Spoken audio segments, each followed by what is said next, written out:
রাত্রি অধিক হয়ে গেছে, ধৈর্য নেই মানুষ। আমরা সর্বপ্রথম আসি যে গুরু আমাদের কি করতে পারে, এবং মন্ত্রের মধ্যে আমরা যে মন্ত্রটি গুরু সম্বন্ধে পাঠ করি সেটা হচ্ছে ধ্যানমূলম। কি ধ্যানমূলম? গুরুর বাক্য নয়, গুরুর মূর্তি। আর পূজামূলম গুরু পাদপদ্ম। মন্ত্রমূলম গুরু বাক্য, আর মোক্ষমূলম গুরু কৃপা। নাকি মোক্ষ প্রাপ্তির জন্য আমাদের গুরু কৃপা পেতে হবে। এই গুরু কে কে করেছেন? আমরা গুরু পূজা বলতে নারায়ণ চন্দ্র গোস্বামীর পূজা নয়, নাম ধরে বললাম, নরোত্তম গোস্বামী, নারায়ণ চন্দ্র দা, তার পূজা নয় আগামীকাল। এই পূজাটা কার? তিনি কে? তিনি যদি নারায়ণ চন্দ্র গোস্বামী হবেন তাহলে আমি শান্তি, আমি আর ওনার মধ্যে পার্থক্য নেই। স্বরূপত কৃষ্ণ গুরু এক, আর রূপগত পার্থক্য। কেমন পার্থক্য? আমি একজনের মেয়ে বিয়ে হয়েছে, আমি রাজার মেয়ে বিয়ে হয়েছে, 4 ভরি ওজনের একটা কানের দুল দিয়েছে আমার বাবা। বাড়ির থেকে বিয়ে হয়ে স্বামীর সঙ্গে স্বামীর ঘর পর্যন্ত যেতে কান ছিঁড়ে পড়ে যাচ্ছে। ঘরে এসে বললাম আমার পতি দেবতাকে যে কানের দুলটাকে হাতের বাঁধা করে দাও। তাহলে স্বরূপগত 22 ক্যারেটের সোনা কানের দুল ছিল, ভার বহন করতে পারছি না বলে স্বরূপগত একই থাকলো 22 ক্যারেট, আমাকে কি বানিয়ে দিল?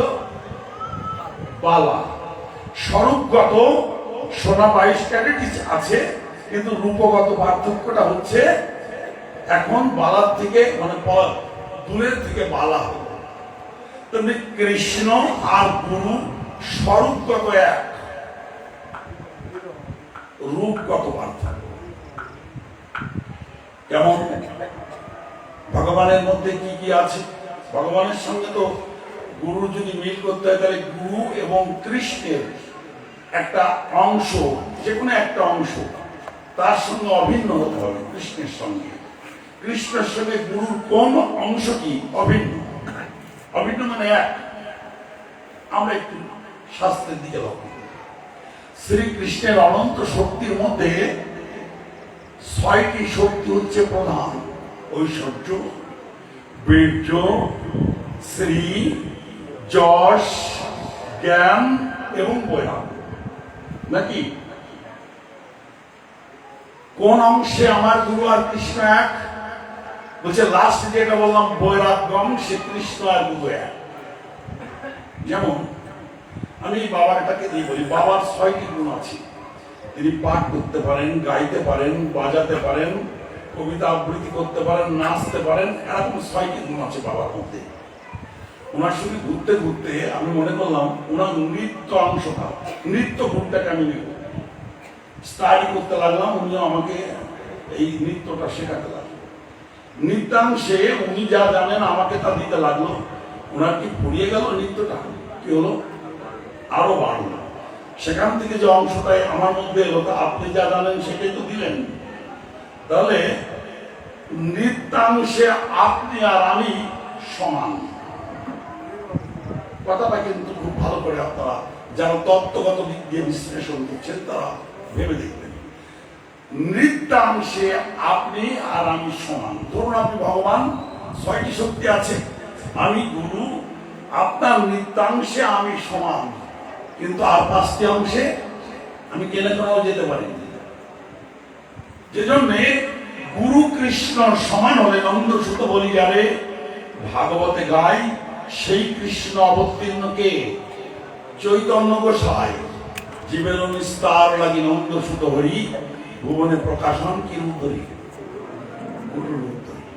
নন্দ সুত শচী সুত হয়েছেন গৌর। তার কোন অংশটা গুরু রূপে এসেছেন? তার যে প্রকাশ পঞ্চতত্ত্বের মাঝখানে যিনি আছেন ইনি তত্ত্ব, স্বয়ং তত্ত্ব। দক্ষিণে যিনি আছেন নিত্যানন্দ তত্ত্ব, প্রকাশ তত্ত্ব। তার দক্ষিণে যিনি আছেন অদ্বৈত অবতার তত্ত্ব। এটা কি শক্তি তত্ত্ব? এটা কি ভক্তাক্ষ তত্ত্ব, শ্রীবাস ভক্তাক্ষ তত্ত্ব, গদাধর সত্যি রাধা তত্ত্ব। তাহলে প্রকাশ তত্ত্ব কি? গুরু তত্ত্ব। গুরু তত্ত্ব কি? ইশ তত্ত্বের প্রকাশ তত্ত্ব কি হচ্ছেন নিত্যানন্দ তত্ত্ব। তাহলে নারায়ণ চন্দ্র গোস্বামীকে বলুন, কে বলেন? কারেক্ট, ধন্যবাদ জানাচ্ছি, thank you, very very thanks. তার মানে উনি কিন্তু আমি শান্তি, উনি নারায়ণ চন্দ্র। কিন্তু যখন গুরু তত্ত্বের মধ্যে এলো, উনি যখন গুরু, তখন ভগবানের আপনার যে 6টা সপ্তাংশের একটা অংশ মানে নৃত্যাংশটা আমি নিয়েছি, ওই অংশে আপনি আর আমি সমান না, আর 5টি অংশ সমান নেই, কিন্তু ওই অংশ তো আমি সমান। তাহলে গুরুদেবের সঙ্গে কৃষ্ণের ভিন্ন ভিন্ন সম্পর্ক, কোনো কোনো অংশে অভিন্ন, কোনো কোনো অংশে ভিন্ন। 5টি অংশে ভিন্ন, একটি অংশ অভিন্ন। কোন অংশ সেটা? বৈরাগ্য অংশ, মানে নৃত্যাংশ, লাস্ট অংশ বৈরাগ্য অংশ। অর্থাৎ ঐশ্বর্য, বীর্য, শ্রী, যশ, জ্ঞান এবং বৈরাগ্য। তাহলে বৈরাগ্য সপ্তাংশে ওই নারায়ণ চন্দ্র দানা কৃষ্ণের একটা অংশ, যেটা কৃষ্ণের বৈরাগ্য অংশ। বৈরাগ্যটা আসলে থেকে বিরাগ থেকে, কিসের উপরে? বিষয়ের প্রতি যার অনুরাগ। কোন বিষয়? কৃষ্ণ বিষয়, গৌর বিষয়। আবার আমার টাকা আছে বিষয়, ধন আছে বিষয়, স্ত্রী আছে বিষয়, সবকিছু বিষয়।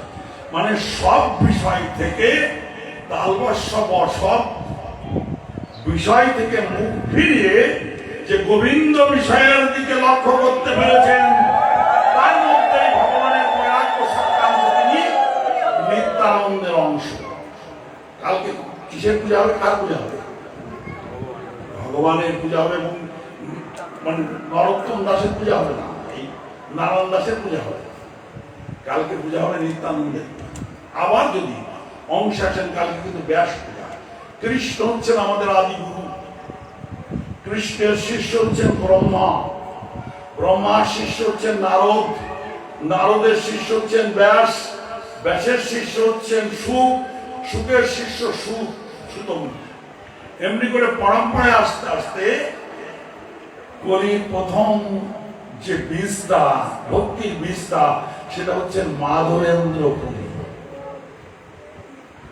এই মাধবেন্দ্র পুরীর শিষ্যকে গো ঈশ্বরপুরী, অদ্বৈত আচার্য, আরো সব আছেন। আচ্ছা, ঈশ্বরপুরীর শিষ্যকে কে? মহাপ্রভুকে, ভগবান না? গুরুর প্রয়োজনে তো কতখানি। তার মানে আমি ভগবান, তারপরেও গুরু ধরার দরকার আছে। কোথায় দরকার আছে? শ্রীরামচন্দ্র অবতারে বিশ্বামিত্র কে ছিলেন? কে ছিলেন? একটু বলুন না। রামচন্দ্রের গুরু ছিলেন। কেন? রামচন্দ্র তো মর্যাদা পুরুষোত্তম ভগবান, তার গুরুর দরকার কি? আচ্ছা আসুন, কৃষ্ণচন্দ্র বলরাম, শান্তিপুনি মুনি, ওই কৃষ্ণ বলরামের থেকে কি ধনী ছিল নাকি? তার ক্রিয়া নিয়ে গিয়ে দিতে হয়েছিল কেন? ওই গুরুর প্রয়োজন আছে। তার মানে কৃষ্ণ জগতের জীবের পথ দেখায় নাকি? সে শান্তিপুনি মুনির গৃহে থাকতে তার স্ত্রীর কথা মতো রন্ধন করা শুষ্ক কাষ্ঠ বনে আহরণ করতে গিয়ে ঝড় বৃষ্টির মধ্যে পথ হারিয়ে গিয়েছেন। ভগবান কৃষ্ণ নিজে আচরিয়ে দেখাচ্ছেন, আমি ভগবান, তা পথ হারিয়েছি। কে দেখালো পথ? কে অন্বেষণ করে নিয়ে গেল? বলে স্ত্রীর কথা মতো গুরুদেব এলেন। সেই শান্তিপুনি মুনি খুঁজতে খুঁজতে কৃষ্ণ বলরাম সুদামকে পেয়ে তাদেরকে কোলে করে নিয়ে হাতে করে চুমু খেতে খেতে ঘরে তুললেন। তোরা আর কাষ্ঠ আহরণ করতে যাস না বাবা, তোরা পথ হারিয়ে ফেলেছিস। কৃষ্ণ তো মানুষকে পথ দেখাইতো, কিন্তু তিনি হারিয়ে ফেলেছেন পথ। তার মানে তিনি জানাতে চেয়েছেন যে আমি কৃষ্ণ যদি পথ হারাই, তাও আমার গুরুতে পথ দেখিয়ে দেয়, তাহলে তোমরা জীব, তোমাদের তো দেখা নেই।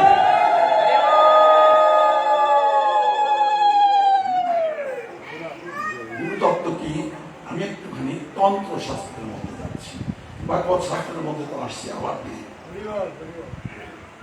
ডক্টর মহানামব্রত ব্রহ্মচারীজির নাম ছিল স্কুল জীবনে, কলেজ লাইফে বঙ্কিম অত্যন্ত দরিদ্র ঘরের ছিল, পাদুকা কিনতে পারত, পায়ে চুরি দিতে পারত। রাজেন্দ্র কলেজে যখন পড়াশোনা করতেন ফরিদপুরে, তখন অনেক দূরে তাদের বাড়ি, সেখান থেকে পায়ে হেঁটে কর্দমাক্ত রাস্তাটাকে মানে চটকে চটকে আসতে হতো, এত পর্যন্ত কাদা হতো। ওনার পড়াশোনা থাকতে একটা থান আর গায়ে থাকতে একটা ফটোয়া, নগ্ন পায়ে এসে রাজেন্দ্র কলেজের পাশে পুকুর ছিল, সেখান থেকে পা ধুয়ে এসে কলেজ করত। এইটা দেখে ছাত্ররা যারা ক্লাসে নিজেদের ফ্রেন্ড, তারা প্রভাষকের কাছে, একজন প্রভাষকের কাছে নালিশ দিলেন যে আমাদের এই কলেজের তো পুরাপুরি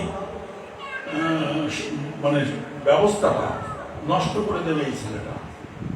কারণ হয় পায়জামা পাঞ্জাবি পরতে পারে, না ধুতি পাঞ্জাবি পরতে পারে, না প্যান্ট শার্ট পরে আসতে পারে।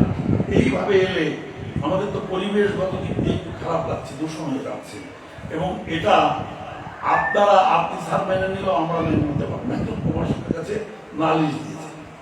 তিনি বঙ্কিমকে ডেকে বলেছে, বঙ্কিম তুমি আগামীকাল এইগুলো ফেলে বাড়িতে পড়ো, প্যান্ট শার্ট নাই, ধুতি পাঞ্জাবি নাই, পায়জামা পাঞ্জাবি পরে এসো।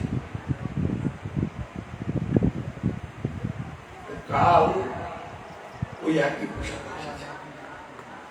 আজকেও বলেছে যে কাল যদি তুমি আসো তাহলে প্রিন্সিপালের কাছে নালিশ করো। পরদিনও ঠিক একই পোশাকে এসেছে। আসলে এই প্রভাষক গিয়ে প্রিন্সিপাল অধ্যক্ষকে জানিয়েছেন, স্যার এই ঘটনা ডাকছে, দেখেছি ডাকলে তোমাকে 2 দিন বলেছে না এই পোশাকে এসো না, তুমি আজ 2 দিনের কথা শোনোনি, আজ 3য় দিন আবার এই পোশাকে এসেছো। এই পোশাকে তো কলেজে আসা যায় না বাবা, তুমি পোশাকটা চেঞ্জ করো, করে ধুতি পাঞ্জাবি পরো, নাই পায়জামা পাঞ্জাবি পরো, প্যান্ট শার্ট পরো, এভাবে আসো। মনে দুঃখ যে আমি কি কেন করতে পারছি না, এই কথাটা জিজ্ঞাসা করছে না, আমার কি অর্থনৈতিক অবস্থা আছে এটা জানতে চাচ্ছে না। তারা বলছে এটা করে এসো, আমি কোথা থেকে কোনো কথা না বলে চলে গেছে। 2য় দিন একই পোশাকে এসছে, আবার অধ্যক্ষকে জানিয়েছে, অধ্যক্ষ ডেকে বলছে আগামীকাল তুমি যদি এই পোশাকে আসো তাহলে তোমাকে কি মানে বহিষ্কার করে আর কোনো রাস্তিক নাকি বলে না, রাস্তিক তুমি আর কোথাও কিন্তু আর পড়াশোনা। ঠিক পরদিন আমার এসছে, আসলে তখন ডাকিয়েছে, আজকে তোমার জন্য আমি রাস্তিক দিয়ে দেবো, তুমি আর কোনো কলেজে পড়তে পারো। বলছে যে স্যার ভালোই হবে, আপনি আমাকে রাস্তিক দিলে আমি আর কোথাও পড়তে পারবো না, এটা ভালো। তবে রাস্তিক দেওয়ার আগে আমার কাছ থেকে কিছু শোনেন এই পর্যন্ত। ওই স্যার বলেছেন, আমার সহপাঠীরা বলেছে, আপনি বলছেন, তা আমি তো পর্যন্ত কথা বলিনি, আজকে একটু বলি যেহেতু চলে যাবো। তো বলছেন আপনার পূর্বসূরি তো রামকৃষ্ণ পরমহংসদেব, আপনি তার শিষ্য। অধ্যক্ষকে বলছেন আপনি তার উত্তরসূরি। তো রামকৃষ্ণ পরমহংসদেব নগ্ন পায়ে থান পরে ফতুয়া গায়ে দিয়ে বিশ্ববরণ্য হাজারো বিবেকানন্দকে জন্ম দিয়েছেন। কিন্তু হাজারো বিবেকানন্দ কি একজন অশিক্ষিত মূর্খ রামকৃষ্ণ পরমহংসদেবকে জন্ম দিতে পেরেছেন? কি কথাটা আপনারা কি বুঝতে পেরেছেন? দেখুন ছাড়, আপনারা বারবার বলার পরেও আমি কেন এটা পড়ে এসেছি এই কথাটা তো জানেননি। আমার কি আছে কি নেই, আমি তো পড়তে চাই, শিক্ষা পেতে চাই। আমি তো দরিদ্র ঘরের ছেলে, আমার তো কিছু নেই। আমার শুধু লক্ষ্য যে রামকৃষ্ণ পরমহংসদেব যদি ওই ফতুয়া গায়ে দিয়ে আর থাম করে নগ্ন পায়ে বিশ্ববরণ্য স্বামী বিবেকানন্দের গুরু হতে পারেন, তাহলে আমি চেষ্টা করলে কেন হতে পারবো না এটা পড়ে? সেই জন্য আমি আসি। আপনি বলুন, এখন রাস্তিক দিন, যেহেতু আপনার গুরুদেব রামকৃষ্ণ পরমহংসদেব তার তো পর নেই, তিনি বিবেকানন্দকে জন্ম দিয়েছে। হাজার বিবেকানন্দ কি পারবে একজন রামকৃষ্ণকে জন্ম দিতে? রামকৃষ্ণ বিবেকানন্দ কি ছিলেন? গুরুদেব ছিলেন, গুরু ছিলেন। গুরু কৃপাই এবং এখানে বলেছি সর্বপ্রথম ধ্যানমূলম কি গুরু মূর্তি। আমরা যা কিছু করব তার মূলে যদি গুরু না থাকে তাহলে কি হবে? দেখবেন অনেক গাছে ফল ধরে না। কেন ধরে না আমি আজকে আপনাদের বলে দিচ্ছি। দেখবেন সেই গাছের গোড়া খুঁজে মূল নেই, শিকড় আছে, শিকড়ের উপর বেঁচে আছে। অনেক চাল কুমড়ো গাছ হয়েছে, ফুল হচ্ছে কিন্তু ফল হচ্ছে না। অনেক মিষ্টি কুমড়ো গাছ আছে, ফুল হচ্ছে ফল হচ্ছে না। অনেক পেয়ারা গাছ আছে, আম গাছ আছে, ফুল হচ্ছে ফল হচ্ছে না। কেন হচ্ছে না? একটু খুঁচিয়ে দেখবেন শিকড়ের উপরে রস নিয়ে বেঁচে আছে। কারণ বৃক্ষের আর একটি নাম পাদপ, পা দ্বারা পান করে। শিকড় দ্বারা তারা রস নিয়ে বেঁচে থাকে, বাতাস নিয়ে বেঁচে থাকে, তাপ নিয়ে বেঁচে থাকে, কিন্তু ফল দিতে সক্ষম না। যার মূল হারিয়ে গিয়েছে সে ফল দিতে পারে না। গোবিন্দ প্রাপ্তি তার জন্য নয়। তাহলে মূল গুরু মানে ধ্যান মূলম গুরু মূর্তি। আমরা যখন ধ্যান করবো তখন গুরুকে করবো। গুরু হচ্ছেন মূল। তিনি যদি ঠিক থাকে, গোবিন্দ তুমি চলে যাও, তোমাকে চাইনি, গোবিন্দ আসতে বাধ্য। কোথায়? আমি একটুখানি দিকপাত করি, খারাপ লাগছে আর খারাপ লাগছে। প্রকাশানন্দ সরস্বতী অপমান করেছিলেন মহাপ্রভু, চরম অপমান, নিন্দা করতেন, অপমান করতেন। সেখানে চন্দ্রশেখর তপন মিশ্র মহাপ্রভুকে জানাতেন যে উনি আপনাকে অপমান করে, আপনি তো কিছু বলেন না, উনি হেসে কাটিয়ে দেন। আমি একটু আলোচনা শুনছিলাম, এই সম্বন্ধে কিছুটা বলেছে। প্রকাশানন্দ সরস্বতী বলতে চাই মহাপ্রভুকে, তুমি 24 বছরের সন্ন্যাস, স্ত্রীকে ত্যাগ করেছো, মাকে ত্যাগ করেছো, তুমি নৃত্য করো সন্ন্যাসী হয়ে, গাওয়া বাজা করো, ভাবুকদের সঙ্গে চলে ফিরে বেড়াও, যেন তেন মানুষের সঙ্গে আলিঙ্গন করো, এগুলো সন্ন্যাসের ধর্ম। সন্ন্যাসের ধর্ম কি জানো? বেদ পাঠ করা, উপনিষদ পাঠ করা, এইসব কথা বলে আর এইভাবে নিন্দা অপবাদ। তপন মিশ্র, চন্দ্রশেখর যতই বলে মহাপ্রভু তা উত্তর দেন।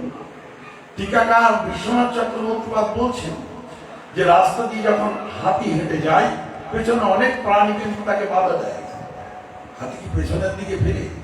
পেছনে ফেরে নেই। যারা ভজনশীল তারা তো অস্থির সমান, তারা এগিয়ে যাবে গুরুতত্ত্ব নিয়ে। পেছনে কে কি বললো ওইটা শোনার সুযোগ নেই তাদের, তাদের কানটা কালা, পেছনের মানুষের কথা শুনবে। তারা একজনের কথা শুনবে, যে গুরু মূলম, অর্থাৎ মূল যিনি, শ্রী গুরুদেবের বাক্যটাই তিনি শুনবেন। কারণ বাক্যটাই হচ্ছে মন্ত্র। তোর বরে পঞ্চবিধা আলো চঞ্চল চিয়ে পৈঠাকা আলো সদ্গুরু বচনে ধরো আলো, অন্য উপায়ে পাওয়া যায়। আমার যে জীবন তরণীখানা না, এটা সংসার সিন্ধু মতি দুস্তরম দুঃখ জলদৌ জীবনী পতিতস্য নক্র মকর কবলিতস্য দুর্বাসনামি গরিতস্য। যেই দুর্বাসনার মধ্যে যেই ভব সিন্ধুর মধ্যে পতিত হয়েছে না, এটা একমাত্র গুরু বাক্যটাকে রক্ষা করলে ওই বাক্য নামক হালটায় আমাকে অনুকূল বাতাসটায় একদিন এই মায়ার গুরুর থেকে টেনে এসে গোবিন্দ করে গোবিন্দের চরণে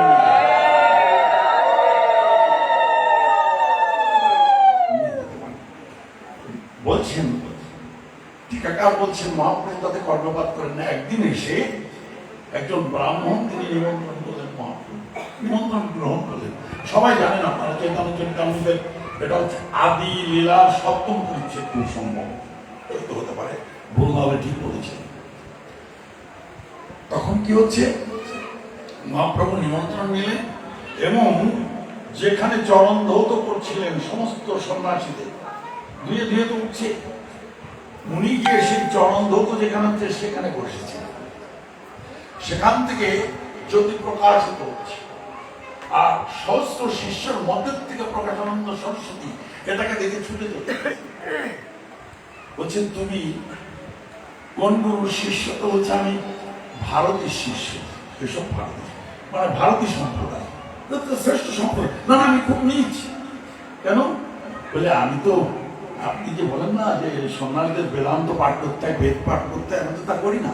নিজ সম্প্রদায়, হিম সম্প্রদায়। আমাকে আপনি স্পর্শ করবেন, আপনি যান আপনার জায়গায় বসে। না তোমাকে দেখলে তো মনে হচ্ছে তুমি ভগবান।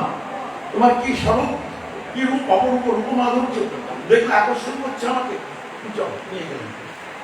নিয়ে গেলে বলছে, দেখুন আপনি বলেছিলেন না আমি ভাবুকদের সঙ্গে মেলামেশা করি, যাত্রার সঙ্গে আলিঙ্গন করি, নৃত্য করি, গীত করি, কি একটা মহামন্ত্র যে নাম আমি কীর্তন করি, এসব বলেন না, সন্ন্যাস নিয়েছি, এসব কেন করি জানেন?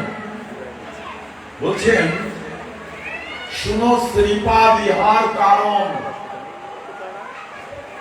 গুরু মরে মূর্খ দেখি করিল শাসন। কে গুরু? কে গুরু? এসব ভারতীয় এবং ঈশ্বর গুরু। আচ্ছা, তারা তো মানুষ, আর গৌরহরি কি মানুষ? গৌরহরি মানুষ নাকি? ভগবান তিনি গুরুর দোহাই দিচ্ছে কি, যে শুনো শ্রীপাদ ইহার কারণ, গুরু মরে মূর্খ দেখি করিল শাসন। যিনি 64 কলাবিদ্যা 24 ঘন্টায় বলে দিতে পারেন মহাপ্রভু, তিনি কি মূর্খ? কিন্তু গুরু দোহাই দিচ্ছে, গুরু এই কথা বলেছেন, শুনো শ্রীপাদ ইহার কারণ, গুরু মরে মূর্খ দেখি করিল শাসন। তুমি মূর্খ, তোমার নাই বেদান্তে অধিকার, কৃষ্ণ মন্ত্র জপ সদাই মন্ত্র সার। গুরুদেব আমাকে বলে দিলেন কৃষ্ণ মন্ত্র জপ করতে। বলছেন, কিবা মন্ত্র দিলা গোসাই, কিবা তার বল, জপিতে জপিতে মন্ত্র হইলাম পাগল। ভগবান পাগল হচ্ছেন গুরু প্রদত্ত মন্ত্র। শ্রীরামচন্দ্র গুরু করেছেন, কৃষ্ণচন্দ্র বলরাম করেছেন, এমনকি কৃষ্ণ যে ভগবান এটা সন্দীপনী বুঝতে পেরেও কৃষ্ণের বলরামের প্রণাম নিয়েছেন। কি করে বুঝতে পেরেছিলেন? যখন চলে যেতে যাচ্ছেন গুরু গৃহের কাজ শেষ করে 24 বছরে, তখন বলছেন, তোমরা তো বিদায় নিয়ে চলে যাবে কৃষ্ণ, তা আমার 6টি সন্তান মারা গিয়েছে, তাদেরকে এনে দিতে হবে। কৃষ্ণ কিন্তু এনে দিয়েছিলেন, ভাগবত দেখতে কৃষ্ণ এনে দিয়েছিলেন। তাহলে কৃষ্ণ ভগবান না হলে আনবেন কি করে? তারপরেও তিনি গুরু, তিনি প্রণম্য। মাধবেন্দ্রপুরী তিনি হচ্ছেন প্রথম বীজ ভক্তি, তার শিষ্য ঈশ্বরপুরী। আবার রামচন্দ্র কিন্তু তার শিষ্য। এই শিষ্য না রামচন্দ্র, এরা সবাই বিরক্ত সন্ন্যাস। কেমন বিরক্ত সন্ন্যাস? সংসারের কোনো কথা শুনতে চাইতেন, কারো জমি জমার কথা শুনতে চাইতেন না, কারো মেয়ে ছেলের কথা শুনতে চাইতেন না, মানে সংসার ভজনে থাকতেন। তো গুরুকে সেবা করতে হয় ত্রিবিধ প্রকার গুরু সেবা। একটা হচ্ছে পরিচর্যা রূপা, আর একটা প্রসঙ্গ রূপা। পরিচর্যামূলক মূলা সেবা কি? তার মল মূত্র ধৌত করা, তার বিছানাপত্র পরিষ্কার করা, তার দাঁত মেজে দেওয়া, তার গায়ে স্নান করিয়ে দেওয়া, সাবান মাখিয়ে দেওয়া। মানে একটা মানুষ যখন অচল হয়ে যায়, সে যাতে সচল হতে পারে, পরিচর্যা। যিনি পরিচর্যার উপর সেবা করেন তিনি প্রসঙ্গের উপর সেবাও করেন। প্রসঙ্গের উপর সেবা কি? হরিকথা শোনান। আমার গুরুদেব বসে আছেন, আমি আমার গুরুদেব ভাগবত কথা শোনালাম, হরিকথা শোনালাম, এইটা হচ্ছে প্রসঙ্গের উপর সেবা। এর মধ্যে গৌণ কোনটা বলেছেন? গৌণ হচ্ছে প্রসঙ্গের উপর সেবা, আর পরিচর্যার উপর সেবাটা হচ্ছে বড়। কোথায় বলেছেন দেখুন, ডক্টর মহানাম প্রথম ব্রহ্মচারীর নামটা শোনেন, উনি তো ওখানে ওই কথা বললেন। আর এই মহানাম সম্প্রদায়ের মন্দিরে একজন ব্যক্তি মহানামকে ব্রত করেছিলেন। তিনি মহানাম ছাড়া আর কিছু করবেন না, 24 ঘন্টায় যতক্ষণ জেগে থাকে ততক্ষণ মহানাম করবেন। মহানামটি কি আমাদের জেনে রাখা উচিত। আমরা এই যে নাম যজ্ঞ করি না, 100 জন নাম যজ্ঞ করলে 100টা নাম যজ্ঞে 110 জন আমরা ভুল করি। 100টা নাম যজ্ঞ করি, 110 জন আমরা ভুল করে লিফলেট ছাপাই। এই লিফলেট ছাপাই ভুল করি, সেখানে লেখা আছে যে বিশ্ব জননীর সকল সন্তানের মঙ্গল কামনায় 24 প্রহর ব্যাপী মহানাম যজ্ঞ হলো। মহানাম নাকি আমাদের নাম? দেখাতে পারবেন চৈতন্য মঙ্গলে, দেখাতে পারবেন চৈতন্য ভাগবতে, দেখাতে পারবেন কৃষ্ণদাস কবিরাজের চৈতন্য চরিতামৃতে, শরৎ দামোদরের পর্যায়, এসব আমি দেখেছি। একবার গোড়ার থেকে আগা পর্যন্ত বারবার দেখেছি এই 43 বছর। কোন জায়গায় হরে কৃষ্ণ নামকে মহানাম হয়। মহানাম কি? হরিপুরুষ জগৎ বন্ধু মহোদ্ধারণ চারিহস্ত চন্দ্রপুত্র হাতি পতন প্রভু প্রভু প্রভু অনন্ত অনন্তময়। আর আমার এই যে নাম আমরা করি এটা কি মহামন্ত্র নাম, প্রণামী অঙ্গালী যুগম সত্যযুগ সার কৃষ্ণ নাম মহামন্ত্র যাহাতে প্রচার হরের নাম হরের নাম হরের নামই মুখে বলম কলৌ নাস্তে নাস্তে নাস্তে গতিরন্যতা হরে কৃষ্ণ কৃষ্ণ কৃষ্ণ হরে হরে হরে রাম রাম রাম হরে হরে। এই মন্ত্রটা বলছেন কিন্তু শ্লোকটা বলছেন মহাপ্রভু সন্ন্যাস নেওয়ার কাছে। তিনি বললেন কৃষ্ণ নাম মহামন্ত্র যাহাতে প্রচার। তাহলে এটা মহামন্ত্র নাম। আর মহানাম বললাম আগে যেটা বললাম, এই মহানামকে ব্রত করে সে নিরন্তর যতক্ষণ না ঘুম আসতো ততক্ষণ উনি জপ করতেন। হরিপুরুষ জগবন্ধু মহোদ্ধরণ চারিহস্ত চন্দ্রপুত্র হাতির পতন প্রভু প্রভু প্রভু অনন্ত অনন্তময়। তাকে সেবা করতেন ডক্টর মহানাম পূজা। তখন তার নাম বঙ্কিম। সেবা করতেন, কি সেবা করতেন? পরিচর্যার উপা সেবা করতেন। সে উঠতে পারত, তার মলমূত্র পরিষ্কার করতো, তার কাপড় চোপড় পরিষ্কার করতো, তার হাত পায়ে স্বভাব তাকে স্নান করে দিত, তাকে খাইয়ে দিত। আবার প্রসঙ্গের উপা সেবাও করত, যখন সময় থাকতো বসে বসে হরিনাম শোনা। এখন এই পরিচর্যার উপা সেবা করতে করতে মহানাম যে ব্যক্তি ব্রত করেছিলেন সে লীলা সম্বরণ করছেন, মৃত্যুবরণ করছেন। তাই বঙ্কিমকে ডাকছে, বঙ্কিম এদিকে আয়, আমি তো মহানামকে ব্রত করেছিলাম, আমি তো চলে যাচ্ছি, তোর নাম মহানাম ব্রত রেখে গেলাম। আমি ব্রত করেছিলাম চলে যাচ্ছি, তো তোর নামটাই মহানাম ব্রত রাখলাম। তাহলে বঙ্কিম থেকে মহানাম ব্রত হল। ব্রহ্মচারী মানে সারা জীবন তো বিয়ে দেওয়া করেন, ব্রহ্মচারী। আর ডক্টর ভক্তি রসামৃত সিন্ধুর উপরে উনি ডক্টরেট করেছিলেন, ভক্তি রসামৃত সিন্ধুর উপর ডক্টরেট করেছিলেন। তাই উনি ডক্টর, গুরুর দেওয়া নাম মহানাম ব্রত, আর তিনি বিবাহ করেননি তাই ব্রহ্মচারী। ডক্টর মহানাম ব্রত তার জীবনে যত গ্রন্থ রচনা করে গিয়েছেন, একটা মানুষের জীবদ্দশায় এটা ব্যাস সুখলে বিশ্বাস করা যায় কত গ্রন্থ রচনা করেছেন। এটা গুরু কৃপা। তেমনি ঈশ্বরপুরী মাধবেন্দ্রপুরীকে পরিচর্যার উপা সেবা করতেন এবং প্রসঙ্গের উপা সেবা করতেন। তাই বলেছিলেন যে তোমার প্রেম প্রেম লাভ, সেই প্রেম লাভ করতে গিয়ে ভগবান তার শিষ্য। আর রামচন্দ্রপুরী তিনি মৃত্যুর সময় মাধবেন্দ্রপুরীকে বলছি, তুমি কৃষ্ণ কৃষ্ণ কেন বলছো? তুমি ব্রহ্মানন্দকে ডাকতে পারো না? মূর্খ দুই কথা যা চলে যায়। আমি বলছি কৃষ্ণ না পাইয়া সারা জীবন কৃষ্ণকে ডেকে সেবা করে কৃষ্ণ না পেয়ে মরে যাচ্ছি, আর তুই ব্রহ্মানন্দ ব্রহ্মকে পেতে যাচ্ছিস। তাহলে ব্রহ্ম আর কৃষ্ণকে আলাদা না? আলাদা না, আবার আলাদা। এটা আবার কোথায় আলাদা? জল তিন প্রকার, তিন জায়গায় থাকে, তিন জায়গা থেকে জল। আপনারা যারা লেখাপড়া জানেন, বিজ্ঞান নিয়ে পড়াশোনা করেছেন, আপনার শূন্যে জল আছে, বাষ্প জল আছে, আছে না? তৃষ্ণার্ত ব্যক্তি আমি গিয়ে বললাম বাবার কাছে জল দেন তো। উনি বললেন, উনি বিজ্ঞান নিয়ে পড়াশোনা করেছেন, বলে বাষ্প আকারে জল আছে, ওটাকে পান। আমি করতে পারবো? পারবো, জল আছে কিন্তু সত্যি।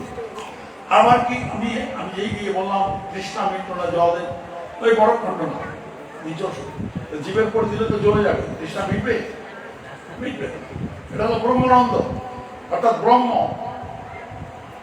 আর ওটা বললাম কি? আত্মা। সেটা ওই যে বাষ্প আকার, ওটা হচ্ছে আত্মা, আর এটা হচ্ছে ব্রহ্ম। আর ভগবান কি? এই যে আপনারা বিগ্রহ তৈরি করে খাওয়াচ্ছেন, পড়াচ্ছেন, ঘুম পড়াচ্ছেন, গল্প করাচ্ছেন, আপনার যা ভালো লাগে তাই আপনি ভগবানকে দিচ্ছেন, যেভাবে ভালো লাগে ভগবানকে সাজাচ্ছেন। এই তিন প্রকারের ভগবান রয়েছে। তাহলে ব্রহ্মানন্দ নিয়ে তো আনন্দ পাওয়া যায় না, বরফখণ্ড পান করে কি তৃষ্ণা মেটে গো? মেটে না। তাহলে ব্রহ্মানন্দ, ব্রহ্মের অন্বেষণ করবে কারা? মানে যোগীরা। যোগ সাধনার মধ্যে দিয়ে ভগবানকে পাওয়া যায় না, ভগবত বলতে হবে। শেষ বলে যাচ্ছি, আমি বললাম স্বল্প সময় আমি আলোচনা করবো, আর 10 মিনিটের মধ্যে 15 মিনিটের মধ্যে আমি বিশ্রাম। তার মধ্যে যেটা বলতে যাচ্ছি, আমরা মনুষ্য জীবন ধারণ করেছি, তো মনুষ্য জীবনটা কতদিনের গো? কতদিনের?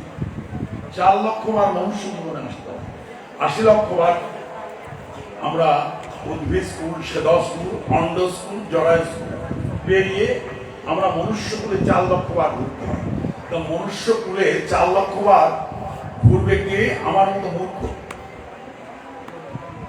যে বিষয়ে হাবুডুবু খাচ্ছে সে। আপনাদের মতো সাধুরা তো ঘুরবে না। তাহলে আপনাদেরকে কি করতে হবে? 4 লক্ষ বার না ঘুরে আপনারা যে এখন এসেছেন, এখনই আপনাদের উদ্ধার হতে হবে। ভাগবত বলেছেন কিন্তু যে নৃদেহটা হচ্ছে আমাদের অত্যন্ত কঠিন দেহ, কিন্তু ভগবান সুভাবে দিয়েছেন। নৃদেহ মানে মানুষের দেহ। এই দেহ দিয়ে গোবিন্দকে পাওয়া যায়। কতদিনে পাওয়া যায় বলে 4 লক্ষ বারে পাওয়া যায় চক্রাকারে, আবার একবারে পাওয়া যায়। কিভাবে পাওয়া যায় বলে 8টি পায়। এই 8টি পায় বলেই সঠিক বলেই আমি বুঝলাম 8টি পায়। এবং সমস্ত উপায়ের মূলে গুরুদেব, সমস্ত উপায়ের মূলে নরোত্তম গোস্বামী। কালকে যে পূজাটি হচ্ছে ওনার পূজা হচ্ছে না, পরম্পরায় চলে যাচ্ছে ব্যাস পূজায়। পরম্পরা, উনি ব্যাস বসে আছেন, উনি সুখ বসে আছেন, উনি নারদ বসে আছেন, উনি ব্রহ্মা বসে আছেন, উনি কৃষ্ণ বসে আছেন। যার যে দৃষ্টিতে দেখবে, উনি নারায়ণ চন্দ্র গোস্বামী গরিন্দের বসে আছে। ওনার চরণ ধীরে ধীরে খেলেও কিন্তু কোনো লাভ হবে। যদি এই দৃষ্টিতে দেখতে পারেন, নিত্যানন্দ বসে আছে জগৎগুরু, মতগুরু জগৎ নিত্যানন্দ বসে আছে, তাকে সেবা করছে। হ্যাঁ, কালকে গুরু পূজা বলে একটা সময় তো নিত্যানন্দ হচ্ছে। সেই সময় গুরু পূজায় যখন তাকে বসানো হবে, তখন তিনি কিন্তু তা নন। তিনি আছেন বটে, রূপে তিনি গুরু, কিন্তু স্বরূপে তিনি কৃষ্ণ। 6টি অংশের একটি অংশ কৃষ্ণের তার মধ্যে রয়েছে। বলছেন কি 8টি উপায়ে যাওয়া যায় ভগবানের কাছে। তার মধ্যে মূলটা হচ্ছে গুরুদেব। শাস্ত্র বলছেন, এখানে শুনেছি কর্তা হয়েছে কিন্তু ব্যাখ্যা কি? শ্রী গুরু চরণ পদ্ম কেবলই কি ভকতি সদম। সংস্কৃত অভিধান দেখবেন, সদম শব্দের অর্থ কি? ভক্তির গৃহ। শুধু গৃহ না বাবা, ভক্তির গৃহ। তাহলে শ্রী গুরু চরণ যখন পড়বে, তো ফাটা চরণ বলে ওই চরণ উপেক্ষা করলে হবে না। ওই চরণটা হচ্ছে ভক্তির গৃহ। শ্রী গুরু চরণ পদ্ম কেবলই ভকতি সদম। বন্ধবই সাবধান মতে। কেন কেন সাবধান মতে? কৃষ্ণকে আমরা তুলসী দিই চরণে। তা আমি বললাম কৃষ্ণের এক অংশ কবিতে আছে, আমি তার চরণে দেবো, কি হবে? অপরাধ। কেন? কৃষ্ণ কাউকে সেবা করেননি, তিনি সেবক, জগৎ সেবক। কিন্তু গুরুর আর যে 5টি অংশ আছে, তিনি সেবক, আর একটি অংশ তোমার সেব্য। কৃষ্ণের যে অংশটি ওনার মধ্যে রয়েছে, সে তোমাকে তুলসী দিলেও উনি নেবেন না। নেবেন না? এই 5টি অংশ তো কৃষ্ণের আমার মধ্যে নেই। এত গেলে একটা দিক। আরেকটি দিক হচ্ছে শ্রী গুরুদেব। শ্রী গুরুদেব হচ্ছেন ঘটক। কার সঙ্গে ঘটকালি করবে? সেতুবন্ধ। কার সঙ্গে মিলন ঘটাবে? গুরুদেব ঘটাবে কৃষ্ণের সঙ্গে, গৌরের সঙ্গে, নাকি? তার যে মিডিয়া, তার যে ঘটক, তার যে সেতুবন্ধ, তিনি কিন্তু গুরুদেব। কিন্তু কৃষ্ণ কারোর সেতুবন্ধ নন, বুঝছেন না? কৃষ্ণ কারোর সেতুবন্ধ কারোর সঙ্গে মিল করে দেওয়ার জন্য আছেন। কৃষ্ণ নিজেই মিলন হবার জন্য রাধারানীর সঙ্গে সরকার খণ্ডনম অবশিষ্টি মণ্ডনম দৈবত বল্লভ বুদরম রাধারানী সুদানি দিতে লিখেছেন যে রাধারানীর চরণের ধুলা গায়ে মাখার জন্য তিনি ছুটে বেড়াচ্ছেন, পঞ্চলিকার বাতাস পাওয়ার জন্য পেছনে পেছনে ঘুরে বেড়াচ্ছেন। তাহলে সেতু বন্ধ, এই জন্য তিনি নেবেন। এবং তিনি সেবক। সেবক তিনি না হলে, তিনি সেবক না হলে আমাকে সেবা শেখাতে পারেন নাকি? সেবা শেখাতে পারেন না। তিনি সেবক বলেই তো আমাকে সেবা শেখান। তো শ্রী গুরু চরণ পদ্ম কেবলই ভগবতী সদম বন্দমুনি সাবধান মতে যাহার কি প্রসাদে ভাই। সংস্কৃত অভিধান প্রসাদ শব্দের কি অর্থ দিয়েছে? খাইটা, তাই না? প্রসাদ শব্দের অর্থ দিয়েছেন অনুগ্রহ। কার অনুগ্রহ? শ্রী গুরুর অনুগ্রহ। যার প্রসাদে ভাই কি বললেন, এ ভব তরিয়া যায়, এই ভবশূন্য তরিয়া যায়। তারপরে কি বললেন, কৃষ্ণ প্রাপ্তি হয়ে যাওয়া।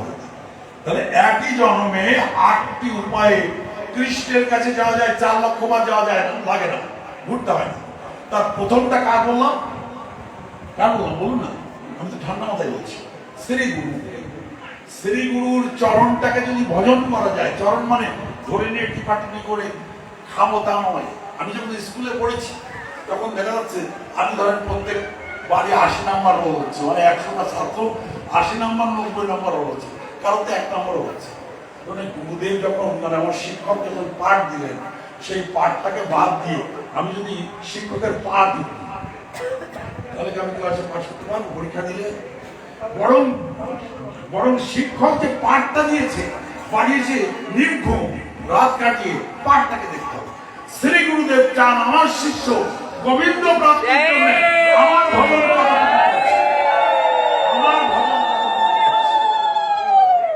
তখন অনেক গ্রহ করবে।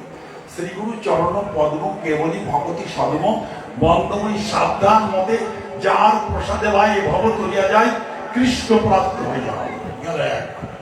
8টি গুণ। 2 সাধু সঙ্গে একটি জন্মে ভগবানের কাছে চলে যাবে। কোথায় লিখেছে? চৈতন্য চরিতামৃতের মধ্যলীলা দ্বাবিংশ পরিচ্ছেদ। কি লিখেছেন? বলেন, কাম ক্রোধের দাস হইয়া তার লাথি খায়, ভ্রমিতে ভ্রমিতে যদি সাধুবদ্ধ পাই, তার উপদেশ মন্ত্রে পিশাচি পালায়, কৃষ্ণ ভক্তি পাই তো কার কাছে যায়? বলেন মন্ত্রটা কি? কৃষ্ণের নিকটে যায়। আচ্ছা, এবার দেখুন গুরুর দরকার রয়েছে। কেমন দরকার রয়েছে? আবার আসে, কার সঙ্গ করতে বললেন? কাম ক্রোধের দাস হইয়া তার লাথি খায়, ভ্রমিতে ভ্রমিতে যদি কি সাধু সঙ্গ হয়। গুরুদেব কি সাধু না অসাধু? আরেকবার বলেন। শুধু সাধু না, গুরুদেব সাধু, গুরুদেব বৈষ্ণব শ্রেষ্ঠ, সাধু না, সাধু শ্রেষ্ঠ। আমার গুরু তো মত গুরুতে জগৎ গুরু, গুরু মানে সাধু শ্রেষ্ঠ, বৈষ্ণব শ্রেষ্ঠ। তারা বৈষ্ণব নন, সাধু নন, সাধু শ্রেষ্ঠ, বৈষ্ণব শ্রেষ্ঠ, ভক্ত যে কথাই বলবেন শ্রেষ্ঠ। তাহলে কাম ক্রোধের দাস হইয়া তার লাথি খায়, কাম ক্রোধের লাথি খাচ্ছে, ভ্রমিতে ভ্রমিতে যদি সাধুবদ্ধ পায়। উনি সাধুবদ্ধ, বদ্ধ মানে কি? ডাক্তার বা কবিরাজ। আগের দিনে বলতে বলে, কোন রোগের ওষুধ দিয়ে যখন এই রোগ সারছে না, তখন কুঞ্চি মোড়া দিই, তাল মোড়া দিই। কি আমার আপনাদের বয়সের লোক হয়তো বুঝতে পারবে না, দাদার বয়সে বুঝতে পারবে, আমাদের বয়সে তখন কবিরাজরা কি করে, শেষ কুঞ্চি মোড়া, কাঁচা কুঞ্চি রস করে সেই রস গরম করে দিত খেতে, তাল মোড়া এসব খাওয়া। সাদা চুলি, মকরের দল, জামের আরো, পাইসে মান্দারের চাল, কি খেজুরির মেথি, এইসব দিয়ে রোগ সারে।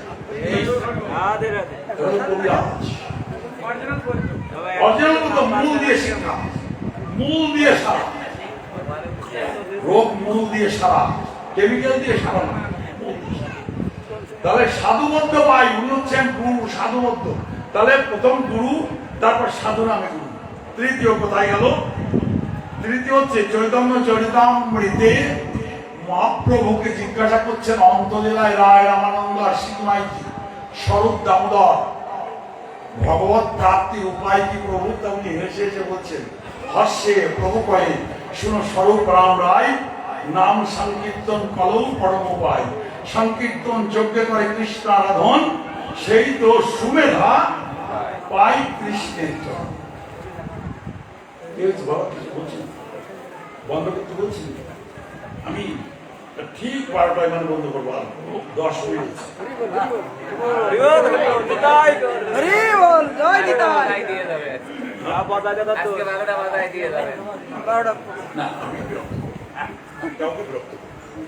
যারা যায়, তবে আমি তো কাহিনী চলাফেরা করি এখানে একটু ভালো লাগতেছে, বাইরে বৃষ্টি আছে, না না তাল পোড়া তো 5 মিনিট বলবো, 5 মিনিট তো আটটা শেষ করতে পারবো। আমাকে অন্য কথা বলাবেন না 10 মিনিট, আপনারা তো টাইম নিয়েই নিয়েছেন সব। আমাকে যখন বসালেন, কেন না বসালেন? আজকে তো গুরুদত্তের আলোচনা, শুধু গুরুদত্ত দিয়ে আলোচনা। তারপরে কি হলো? বলছেন, হর্ষে প্রভু পায় শুনো স্বরূপ রাম রায়, নাম সংকীর্তন কলৌ পরম উপায়। সংকীর্তন যজ্ঞ করে কৃষ্ণ আরাধন, সেই তো সুমেধা পাই কৃষ্ণের চরণ। তাহলে নাম সংকীর্তন বা গৌর হরিকে পেতে গেলে গুরু লাগে না? সেখানে গুরু লাগে। আসুন, তারপরে কি বলছেন শ্রীমদ্ ভগবত গীতা, এক জন্মে আপনি ভগবানকে পাবেন। জন্ম কর্ম জন্মে দিব্যম এবং যোগেত্তি তত্ত্বত ত্যাগটা দেহম পুনর্জন্ম নৈতি মানতি সত্যি। অর্থাৎ ভগবানের জন্ম এবং কর্ম এটা যে দিব্য তত্ত্বগত ভাবে তিনি জানেন। আচ্ছা, কে জানে তত্ত্বগত ভাবে? আমি 43 বছর তো ঘুরে বেড়াই, আমার সাথে যদি একটা সেও ঘুরে বেড়াই, তো সে আমার বাড়ি কোথায় ছিল, আমি কতটুকু লেখাপড়া জানি, কটা ভাই কটা বংশ বলতে পারে 43 বছর আমি বলি তার কাছে। কিন্তু আমি কে এটা আমার বাবা মা ভাই বলতে পারে না, একসঙ্গে লেখাপড়া শিখেছি যে বন্ধুরা বলতে পারে না। তেমনি ভগবানের তত্ত্বগত ভাবে জানতে গেলে, দিব্য ভাবে জানতে গেলে, ভগবানের যিনি পার্শ্বদ তিনি বলতে পারেন, তিনি হচ্ছেন শ্রী গুরুদেব। যেহেতু কৃষ্ণের একটা অংশ গুরুদেবের মধ্যে, তাহলে ভগবান সম্পর্কে দিব্য লীলা জানতে গেলে, তত্ত্বগত ভাবে জানতে গেলে গুরুদেবের পদাশ্রয় করতে হবে। দেখেন সব জায়গায় গুরু রয়েছে, 8টি জায়গায় গুরু রয়েছে। তারপরে কি বলছেন? ভাগবত। ভাগবত কি? ভাগবতকে আশ্রয় করতে হবে। কোথায় বলেন? ভাতি সর্ববেদেষু গতির্যস্য অলৌকিকম বরিষ্ঠ সর্বশাস্ত্রেষু তরণীয় মমমুদ। তরণী, ততে তরণী, ভাতে ভাতি, গতে গতি, বতে বরিষ্ঠ, ততে তরণী, তরণীয় মমমুদ। এই যে সংসার সাগর পার করবে কে? ভাগবতকে আশ্রয় করলে ভাগবত পার করবে। আরে বাবা, ভাগবতকে আশ্রয় করতে গেলে গুরু লাগবে না? লাগবে কিনা? আমি কি আকাশের তো পড়ে ভাগবত শেখো না? তাহলে গুরুদেব লাগবে কিনা? সমস্ত জায়গায় গুরু লাগবে কিনা? তারপরে কোথায় আসছেন? বলছেন রথস্থ বামনং দৃষ্টা পুনর্জন্ম নবিদ্যতে। মানে রথের উপরে যিনি আছেন এই বামন আকারে, তাকে দর্শন করলেন আর আর পুনর্জন্ম হয়। রথটা কি, জগন্নাথ কি, এটা কে শেখাবে আমাকে? নাকি আমার বাবা জন্ম দিয়েছে সেই শিখাবে? গুরুদেব শেখাবে। তারপরে দড়ি ধরে টানলে, ধ্বজা দেখলে আমার আর কোনো জন্ম হবে না। কেন হবে না?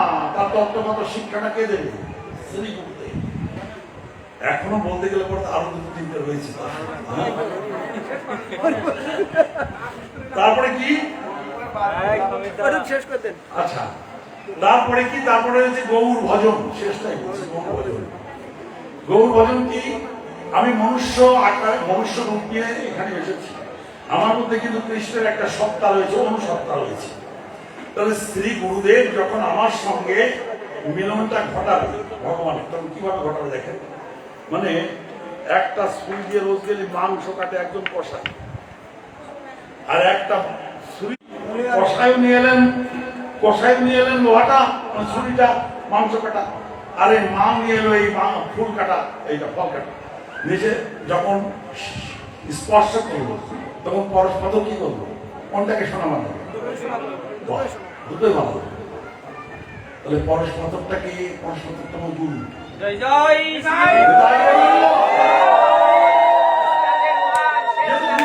কৃষ্ণের সত্তা রয়েছে। আরেকটা উদাহরণ দেওয়া যায়, গঙ্গা জল। আচ্ছা, গঙ্গার মধ্যে মরি পড়ে না? ভাসতে ভাসতে গঙ্গায় অনেক সময় শরীর সমাধি দেয়, গরু ছাগলগুলো মরে গেলে ফেলে দেয়, আবার কাউকে পড়াচ্ছে নবদ্বীপে শান্তিপুরে অর্ধমৃত গলিত লাশ ফেলে দেয়। গঙ্গা অনেক অবহিত হয়ে যায়, তাই না? মানে কৃষ্ণের চরণ থেকে যার জন্ম, কৃষ্ণের চরণ থেকে যার জন্ম, সে অপবিত্র হতে জানে না।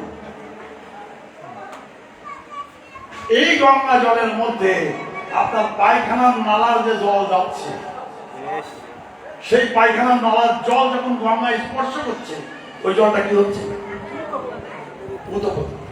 ওই জল নিয়ে এসে আপনি বোতলে করে পূজা করতে পারেন না। কিন্তু যতক্ষণ গঙ্গার স্পর্শে না যাচ্ছে ততক্ষণ ওটা কিন্তু পায়খানার ড্রেনের জল। গঙ্গাকে পেল না উনি। স্ফটিকবৎ যেমন পবিত্র হলো, মলমূত্রের জলটা অমন পবিত্র হলো। তেমনি শ্রী গুরুদেব হচ্ছেন গঙ্গা।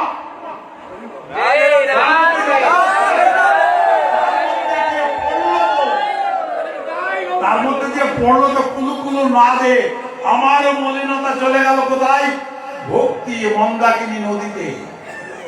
আর ভক্তি মন্দাকিনী নদীর থেকে ভজন সাধনের স্রোত নিয়ে কৃষ্ণ সাগর অভিমুখে ছুটে গেল আমার সমস্ত মলিনতা, এবং কৃষ্ণ চরণ সাগরে পতিত হয়ে আমাকে একবারে গোবিন্দের চরণে নিয়ে গেল।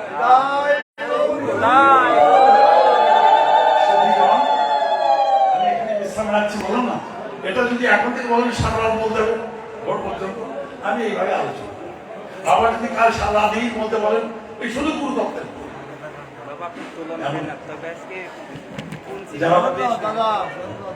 আমি বিশ্রামে রাখি।